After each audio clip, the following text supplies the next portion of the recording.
Dans cette capsule, nous allons apprendre à décrire une transformation chimique. Prenons l'exemple des bijoux en argent.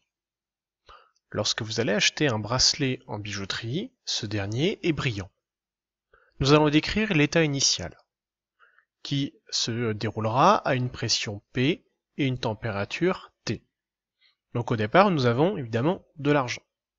Mais en fait, votre bijou n'est pas à 100% composé d'argent, il contient également du cuivre. Et votre bijou, il est dans l'air composé de dioxygène et de diazote. Vous portez votre bijou plusieurs semaines et malheureusement vous pouvez constater qu'il noircit. Le fait que l'état initial soit différent de l'état final, c'est qu'il y a eu une transformation chimique. Et qu'est-ce qu'il s'est passé donc dans cette transformation chimique au niveau de l'état final, On retrouve évidemment de l'argent,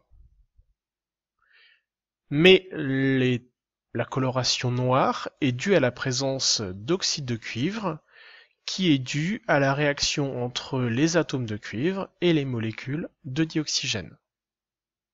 Évidemment, dans l'air, il y a toujours du dioxygène que l'on retrouve et du diazote.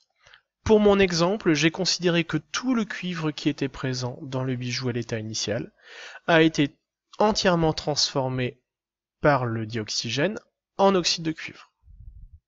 Nous allons apprendre donc à distinguer trois grandes catégories des espèces chimiques dans une transformation chimique. La première, il s'agit des réactifs. Ce sont les espèces chimiques qui sont présentes à l'état initial et dont les quantités de matière diminuent au cours de la transformation chimique. Qu'est-ce qui a diminué au cours de la transformation chimique?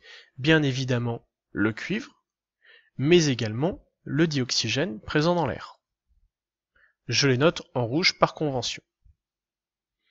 Ensuite, je vais m'intéresser aux espèces spectatrices, c'est-à-dire ce sont les espèces qui étaient présentes aussi bien à l'état initial et à l'état final, mais dont la quantité de matière n'a pas varié. C'est-à-dire que là, mon dioxygène, sa quantité a diminué, donc ce n'est pas une espèce spectatrice, c'est un réactif. En revanche, l'argent et le diazote, eux, n'ont pas participé à la transformation chimique, j'ai toujours la même quantité d'argent à l'état initial et à l'état final, et même chose pour le diazote. Donc ce sont des espèces spectatrices. Et enfin, dernière catégorie, il s'agit des produits.